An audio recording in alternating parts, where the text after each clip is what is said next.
Good morning. So, I shall continue with the e-content sociology 5th semester session 3 regarding Karl Marx. We are discussing on the concept and topic of theory of class struggle.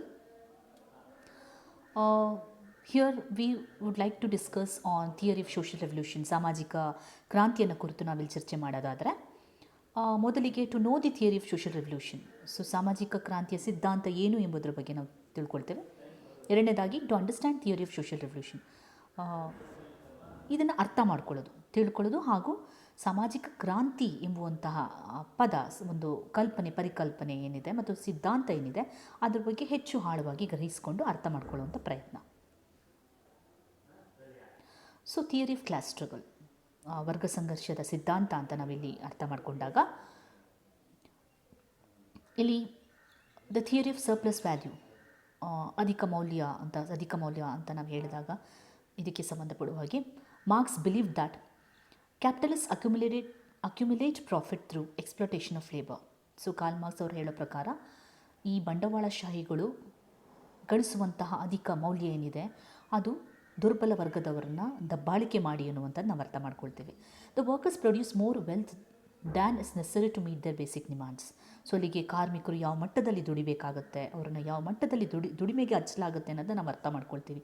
So ಅವರ ಅಗತ್ಯಕ್ಕಿಂತಲೂ, ಅವರು ಹೊಟ್ಟೆಪಾಡಿಗಿಂತ ಅಗತ್ಯಕ್ಕಿಂತಲೂ ಅವರು ಹೆಚ್ಚು ಒಂದು ಉತ್ಪಾದನೆಯಲ್ಲಿ, ಅಂದರೆ ಆ ಒಂದು ಕ್ರಿಯೆಯಲ್ಲಿ, ಒಂದು ಪ್ರಕ್ರಿಯೆಯಲ್ಲಿ ತೊಡಗಿಸ್ಕೊಳ್ಬೇಕಾಗ್ತಕ್ಕಂಥ ಅವರ ಶ್ರಮವನ್ನು ನಾವಿಲ್ಲಿ ಗುರುತಿಸ್ತಾ ಹೋಗಬೇಕಾಗತ್ತೆ.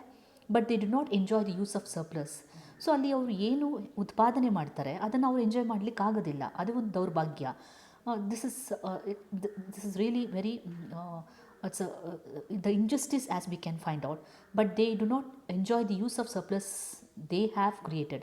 ಅವರೇ ಉತ್ಪಾದಿಸಿರುವಂಥದ್ದನ್ನ ಅವರು ಅನುಭವಿಸ್ಲಿಕ್ಕೆ ಆಗದೇ ಇರತಕ್ಕಂತಹ ಒಂದು ವ್ಯತ್ಯಾಸವನ್ನು ಅಥವಾ ಒಂದು ದುರಂತವನ್ನು ನೋಡಿದಾಗ ತುಂಬ ಒಂದು ಶೋಚನೀಯ ಅಂತಕ್ಕಂಥ ಪರಿಸ್ಥಿತಿ ಇಲ್ಲಿಗೆ ಅರ್ಥ ಮಾಡಿಸ್ತಾರೆ Karl Marx. Instead those who own the means of production sees the surplus wealth. So ಅವರೇನು ದುಡಿಮೆಗೆ ಕಾರಣರಾಗ್ತಾರೆ, ಅವ್ರ ಉತ್ಪಾದನೆಯ ಒಂದು ಅಧಿಕ ಮೌಲ್ಯಕ್ಕೆ ಒಂದು ಪಾತ್ರರಾಗ್ತಾರೆ ದುಡಿಮೆ ವರ್ಗ, ಅವರಿಂದ ಕಿತ್ಕೊಳ್ಳುವಂಥ ಪ್ರಯತ್ನವನ್ನು ಈ ಬಂಡವಾಳಶಾಹಿಗಳು ಮಾಡ್ತಾರೆ. ಸೊ ಅವ್ರಿಗೆ ಅದು ಪ್ರಾಫಿಟ್ ಆಗುತ್ತೆ. ಫಾರ್ ದರ್ ಓನ್ ಯೂಸ್, ಅವರ ಸ್ವಂತ ಬಳಕೆಗೆ ಅದನ್ನು ದುರುಪಯೋಗ ಪಡಿಸ್ಕೊಳ್ತಾರೆ. According to Marx, this is the excess of exploitation. ಅತಿ ವೇಗದ ಒಂದು ದೌರ್ಜನ್ಯದ ಒಂದು ಪರಮಾವಧಿ ಅಂತ ಹೇಳಿದ್ರೆ ತಪ್ಪಾಗೋದಿಲ್ಲ. ಸೊ ಈ ಥರ ಅಂಶಗಳು ಕ್ಲಾಸ್ ಸ್ಟ್ರಗಲ್ಗೆ ಕಾರಣವಾಗುತ್ತೆ. ಪಾಪರೈಸೇಷನ್ ಅಂದಾಗ ಎಲ್ಲೋ ಒಂದು ಕಡೆ exploitation of the workers at to their misery and poverty, ಎಷ್ಟು ಮಟ್ಟಿಗೆ ಅವ್ರನ್ನ ಗತಿಹೀನರಾಗಿ ಮಾಡಬಹುದು ಪಾಪರೈಸೇಷನ್ ಅಂದಾಗ. ಈ ಥರದ ಒಂದು ವಿಚಿತ್ರವಾದ ದಬ್ಬಾಳಿಕೆಯಲ್ಲಿ the rich become richer and the poor even poorer ಅಂತ ಅನ್ನುವಂಥದ್ದು. ಅವ್ರಲ್ಲಿ ಇರ್ತಕ್ಕಂಥದ್ದನ್ನು ಕಸಿದುಕೊಂಡು ಬೆಳೀತಕ್ಕಂಥವ್ರು ಬೆಳೀತಾ ಇರ್ತಾರೆ, ಶ್ರೀಮಂತರು ಶ್ರೀಮಂತರಾಗ್ತಾರೆ, ಹಾಗೂ ಬಡವರಾಗಿ ಉಳ್ಕೊಳ್ತಾರೆ ಅನ್ನುವಂಥದ್ದು. ಏಲಿನೇಷನ್ ಅಂದರೆ ಅನ್ಯಕ್ರಾಂತತೆ ಅಂತ ನಾವು ಹೇಳ್ತೀವಿ.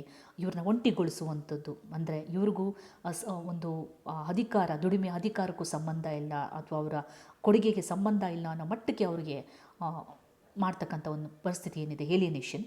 ಇನ್ capital society, work becomes a forced activity and not a creative and satisfying one. ಹೇಳಿದ್ನಲ್ಲ ನಿಮಗೆ, ಇಲ್ಲಿ ಯಾವುದೇ ಆಸಕ್ತಿಯಿಂದ ಇವರು ಅನುಭವಿಸ್ಲಿಕ್ಕಾಗ್ತಿಲ್ಲ. ಸೊ ಅಲ್ಲಿಗೆ ಅವ್ರಿಗೂ ಅದಕ್ಕೂ ಸಂಬಂಧ ಇಲ್ಲ ಅನ್ನೋ ರೀತಿಯಲ್ಲಿ ದುಡಿಬೇಕು. The responsibility of the workers gets diminished because he does not own the tools. So ಅವನಿಗೆ ಜವಾಬ್ದಾರಿ ಕೂಡ ಇಲ್ಲೊಂದು ಕಡೆ ಕುಗ್ತಾ ಹೋಗ್ಬೋದು, ಯಾಕಂದರೆ ಅವನು ಅದನ್ನು ಹೊಂದೋದಿಲ್ಲ ಅನ್ನುವಂಥದ್ದು, ಅವನಿಗೆ ಅದರ ಮೇಲೆ ಯಾವುದೇ ಹಕ್ಕಿಲ್ಲ ಎಂಬುವಂಥದ್ದು ಬರುತ್ತೆ.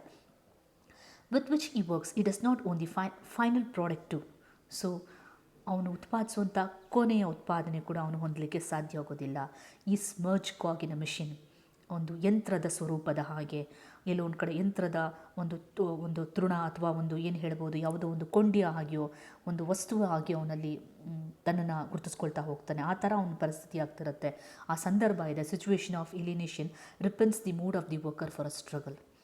ಅರ್ಥ ಮಾಡ್ಕೊಳ್ಳಿ, ಈ ಒಂದು ಪರಿಸ್ಥಿತಿಯಲ್ಲಿ ಏನಾಗುತ್ತೆ, ಅವರ ಸಿಚುವೇಶನ್ ಆಲ್ಮೋಸ್ಟ್ ಮೆಕ್ಯಾನಿಕಲ್, ಆಲ್ಮೋಸ್ಟ್ ಯಂತ್ರದ ರೀತಿ ಅವರ ಅನಿಸಿಕೆ, ಅವರ ಆಸಕ್ತಿ ಕೂಡ ಕುಗ್ಗುತ್ತಾ ಹೋಗುತ್ತೆ. ಯಂತ್ರದ ಸ್ವರೂಪದ ರೀತಿಯಲ್ಲಿ ಅವರು ಕಾರ್ಯನಿರ್ವಹಿಸಬೇಕಾಗತ್ತೆ. ಇದು ಸಂಘರ್ಷಕ್ಕೆ ಮಾಡಿಕೊಡುತ್ತೆ ಎಂಬುದು. ಎಂಟನೇದಾಗಿ ಕ್ಲಾಸ್ ಸಾಲಿಡಾರಿಟಿ ಆ್ಯಂಡ್ ಆ್ಯಂಟಗೋನಿಸಮ್ ಅಂತ ಹೇಳಿದಾಗ, with growth of class consciousness ಅಂದರೆ ಏನಾಗುತ್ತೆ, ಅವ್ರಿಗೆ ತಾವು ದುಡಿಯೋ ವರ್ಗದಲ್ಲಿ ಏನು ಅನುಭವಿಸ್ತಿದ್ದಾರೆ ನೋವು, ಆ ನೋವಿಗಾಗಿ ಅವರು ಸಂಘಟಿತರಾಗಬೇಕು. ಸೊ ಅಲ್ಲಿಗೆ ಕ್ಲಾಸ್ ಕಾನ್ಷಿಯಸ್ನೆಸ್ ಎಮರ್ಜ್ ಆಗುತ್ತೆ, ಉತ್ಪತ್ತಿ ಆಗುತ್ತೆ. Among the working class they come together and form unions against the capitalist. So ಇದು ಸಂದರ್ಭ, now we have to wake up ಅನ್ನೋ ರೀತಿಯಲ್ಲಿ ಅವರು ಗೆಟ್ ಟುಗೆದರ್ ಆಗಬೇಕು ಅಂತ ಆಲೋಚನೆ ಮಾಡುವಂಥದ್ದು ಏನಾಗುತ್ತೆ, ರಿವೋಲ್ಟ್ಸ್ಗಳಿಗೆ ಎಡೆ ಮಾಡಿಕೊಡುತ್ತೆ. ಎಲ್ಲೊಂದು ಕಡೆ ಅದು ಆಶಯ, ಒಂದು ಭರವಸೆ ಮೂಡೋದ್ರಲ್ಲಿ ಆಶ್ಚರ್ಯ ಇಲ್ಲ ಅನ್ನುವಂಥದ್ದು ಕೂಡ ನಾವಿಲ್ಲಿ ಅರ್ಥ ಮಾಡ್ಕೊಳ್ತೀವಿ. ಸೊ ಅದಕ್ಕೆ ಕ್ಲಾಸ್ ಸಾಲಿಡಾರಿಟಿ ಆ್ಯಂಡ್ ಆ್ಯಂಟೋಗನಿಸಮ್, ತಿರುಗಿ ಬೀಳುವಂತಹ ಒಂದು ಕ್ರಾಂತಿಯಲ್ಲಿ ಉಂಟಾಗಬೇಕಾಗತ್ತೆ. 9ನೇದಾಗಿ ರೆವಲ್ಯೂಷನ್, ಕ್ರಾಂತಿ ಅಂದಾಗ when the class struggle reaches it's height a violent revolution. Class struggle, ವರ್ಗ ಸಂಘರ್ಷ ಅತಿರೇಕದ ಒಂದು ದೌರ್ಜನ್ಯಕ್ಕೆ ಒಳಗಾದಾಗ ಅಲ್ಲಿ ಬ್ರೇಕೌಟ್ ಆಗುತ್ತೆ, ಅಂದರೆ ಒಂದು ಅಸಮಾಧಾನ ಹೊರಗಡೆ ಬರುವಂಥದ್ದು. ಅದರಿಂದ ಒಂದಲ್ಲ ಒಂದು ಸಂದರ್ಭ ಇತಿಹಾಸದಲ್ಲಿ ವರ್ಗರಹಿತ ಸಮಾಜ ಬರುತ್ತೆ ಆಗುತ್ತೆ ಎಂಬುವಂತಹ ನಂಬಿಕೆ ಇವರಲ್ಲಿ ಮೂಡ್ತಾ ಹೋಗುತ್ತೆ. ಇಲ್ಲಿ MCQಗಳನ್ನ ಕೂಡ ಗಮನಿಸ್ತಾ ಹೋಗ್ಬೋದು. Thank you.